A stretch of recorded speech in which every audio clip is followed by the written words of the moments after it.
You are listening to the It's Your Time podcast, and I'm your host, Certified Life Coach Michelle Arnold Burke. In today's episode, I'm discussing from chaos to clarity, strategy, confidence, and self-trust that lasts. Welcome to the It's Your Time podcast, the podcast where busy professionals like you get the practical solutions and support you need to gain control of your schedule so you can strive to be the best in your career, but without the stress and overwhelm. If you're looking to increase your energy and decrease your stress, you are in the right place. Hello. Welcome back to the podcast, friends. Okay, today we are going to be talking about something that can be a game changer when it comes to feeling less overwhelmed and more in control. Let's just say it's kind of like moving from chaos to clarity with a strategy that you actually trust yourself to follow. That is the important part. You trust yourself to follow. And listen, if you've ever written down a plan, or maybe you felt inspired for about a week, like I've been there, right? And then you realize that you slip back into this firefighting, busy type of mode, this one is for you. We are going to cover why strategy often fails, how to simplify your targets, the power of focusing on your big rocks, and how empowered self-trust and identity work, it is so integral to all of this, will take you to the next level. And of course, I will give you practical tools along the way that you can start today. And these are very similar to the tools that I use in my Reset to Rise program. Obviously, we go deeper in that program, and it's a place for you to be able to reset your energy, reclaim your time, and rise with confidence. You can grab it now over at michelleburkecoaching.com/reset for $47. And listen, I developed it with the intention that you can use it in a way that works best for you. It can be personalized. It can be done in whatever time frame you want to do it in. At the end of the day, I want it to work best for you, and you know what that is. So let's dive into this episode. Let's talk about why strategy fails. I want to talk about this because I think most people think strategy fails because you just don't have the right plan. But the truth is, the plan itself is rarely the problem. What derails us is that too many priorities are on the plan, right? There's no filter to focus, and our brain loves to chase urgency. So here's the thing. When everything is urgent, nothing actually is. And if you don't choose your priorities, the swirl of chaotic life around you will choose for you. And let's be honest, it can even feel good sometimes to be in chaos, right? There's a dopamine rush in solving that last minute problem and swooping in to save the day and being the one who gets it all done. But living addicted to chaos keeps you reactive instead of intentional. And the key is deciding to make that change.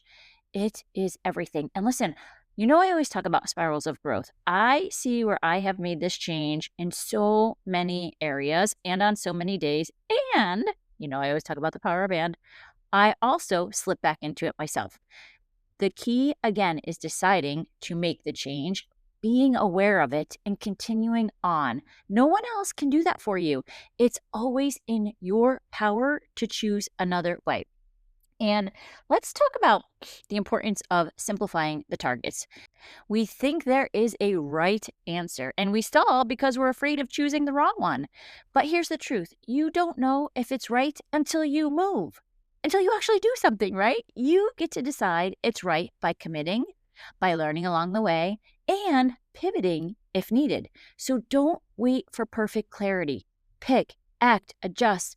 Progress beats perfection every single time. Yes, we want clarity away from chaos, but the way we do that is to start taking action. And that's why I recommend that when we're doing this, we look at no more than 3 priorities for, let's say, the next 6 months. 3 outcomes, right, that you can actually remember, track, and follow through on. And that is the power of what Gary Keller talks about in his book, The One Thing. When you focus on the vital few instead of the trivial many, you actually get traction. And big rocks, right? We talk about putting the big rocks out first. That requires intentional action. Once you know the 3 outcomes, you must be intentional with those actions. And this is where strategy moves from paper to practice. It's not about waiting to feel motivated. Motivation is fleeting. What you really need is a willingness. If you're willing to take the next step, even if you don't feel inspired, you will build momentum. That's where things take off. Momentum compounds. And from there, you grow into new levels of yourself, of the results that you have, of everything around you. And every action you take is a vote for that future self of you. Think about that. Each day you cast votes for clarity, for consistency, for growth, or for staying in chaos. So which self are you voting for? I think that sounds like so much fun, right? Put those votes in for your future self. And in doing that, we can talk about what a weekly rhythm might look like. I like to use Fridays and Mondays as far as the cadence. So Friday, it's really your time to kind of reset, right? And you can pick any day that works for you. Maybe it's a Sunday instead of a Friday. Maybe it's a Monday. Don't get caught up in those details. Just pick what works for you. So take the time to reflect on the week, score your progress toward the 3 outcomes, and note one lesson that you learned. So the other side of it is when you're starting your week. So maybe that's, again, a Monday focus, or maybe you want to start it on a Sunday. Choose one clear move for each outcome. So remember, you have the 3 outcomes, and now you're going to pick one clear move and block it on your calendar and commit to it. And here's another layer. At the end of each day, pause and name your wins. They don't have to be dramatic. Maybe it's holding a boundary or finishing a call block or staying present in a meeting. The point is, you need to retrain your brain, celebrating the wins, showing yourself that you are being committed to the goal and you are being intentional with those actions. That literally rewires your brain. It's neuroplasticity, your brain strengthening the pathways of confidence, capability, and growth. Recognizing progress builds trust in yourself and changes your self-concept from the woman who always is chasing, right? The one who's always putting out the fires, to the woman who achieves. So be sure that you're taking the time to reset, to take a moment and reflect on the week. Look at the progress that you've made. Every single day, just take a moment and remind yourself of the wins that you had. And then when you start your week, be intentional on what the big move is that you want to make towards those goals. And before you even start to strategize, another tip might be to regulate. So here's something that most people miss.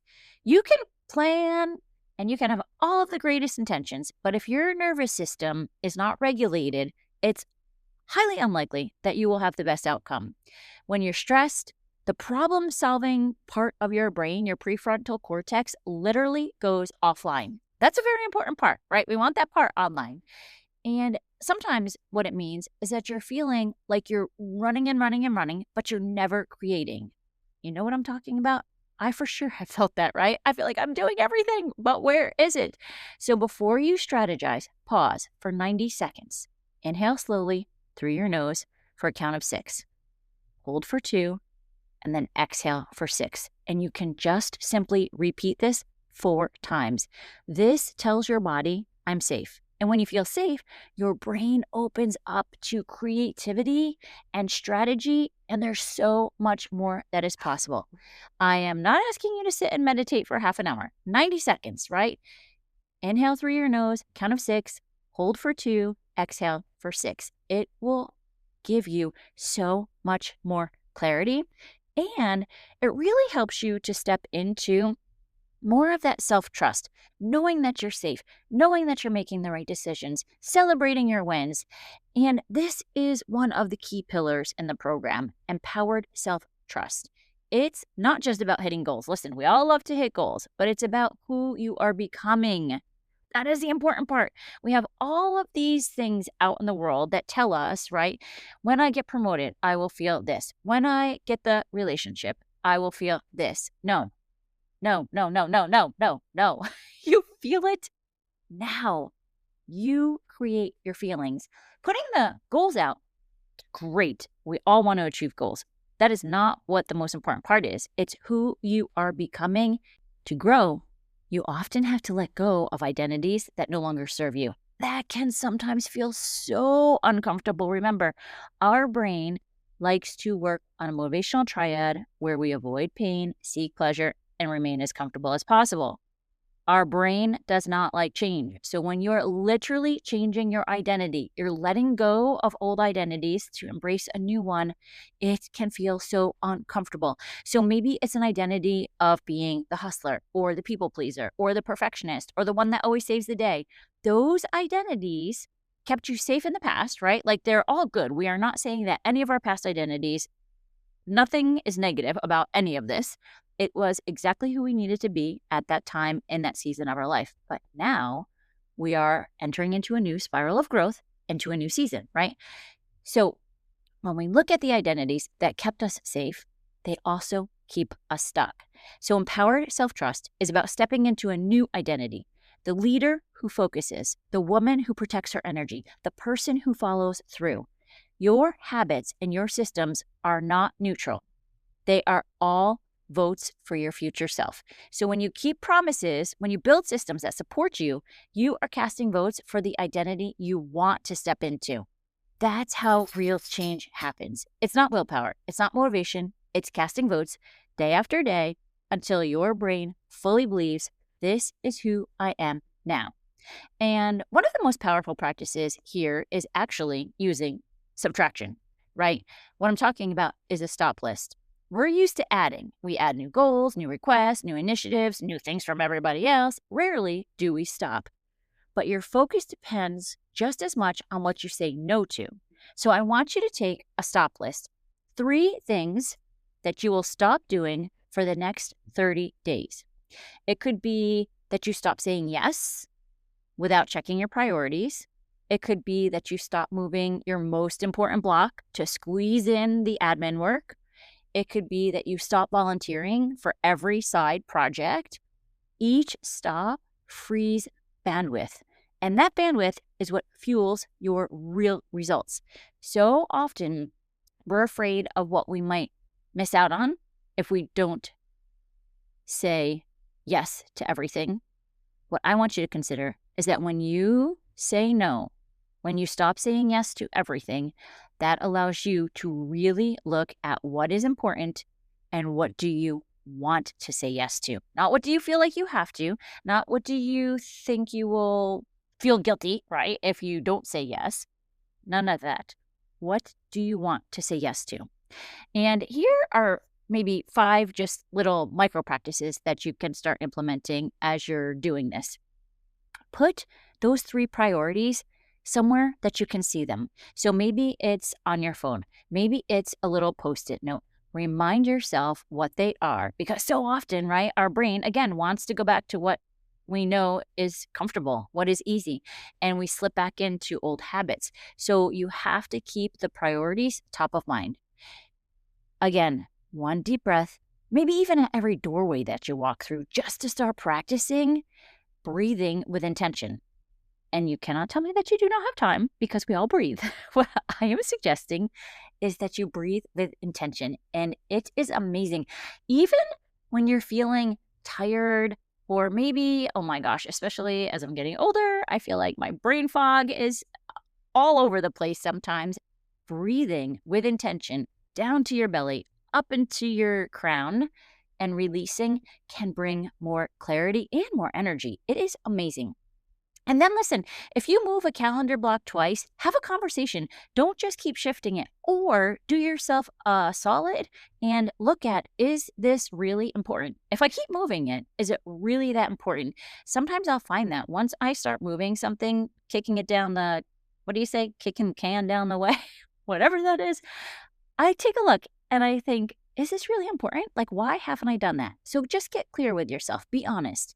At the end of each day, remember, name 3 things that you did that were in alignment with your bigger goals. And on Sundays, spend 15 minutes just taking a look, or Mondays at the week ahead, and deciding 1 thing your future self will thank you for. These are very small. And if you stack them, your brain learns to trust the pattern.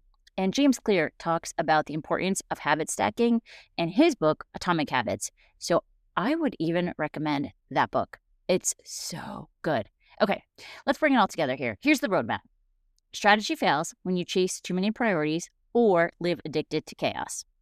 Simplifying by choosing 3 outcomes, not 10, and stopping the overanalyzing of which one is the right one is going to be gold.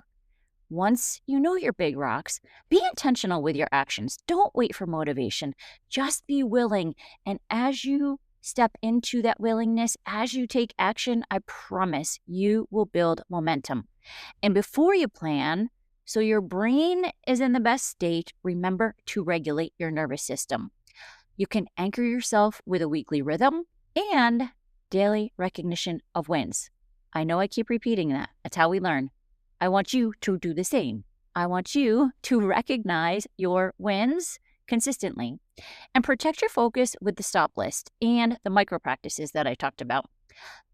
This really does allow you to step into your most empowered self. And it's the self-trust. It's the casting the votes for your future self.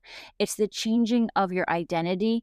It's the habits and the processes that you do every single day that will make the lasting change. And that is how you move from chaos to clarity. Okay, friends, I know there was a lot in here. As always, you pick what works for you and leave the rest. This is a lot of the work, but not all of it, that we do in Reset to Rise.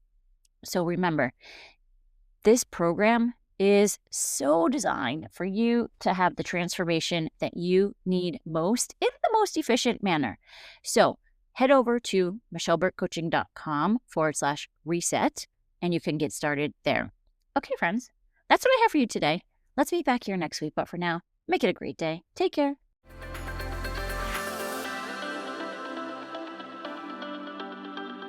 Did you know you can take this work to a deeper level with me one-on-one? Go to michelleburkecoaching.com and click on Get Started to begin.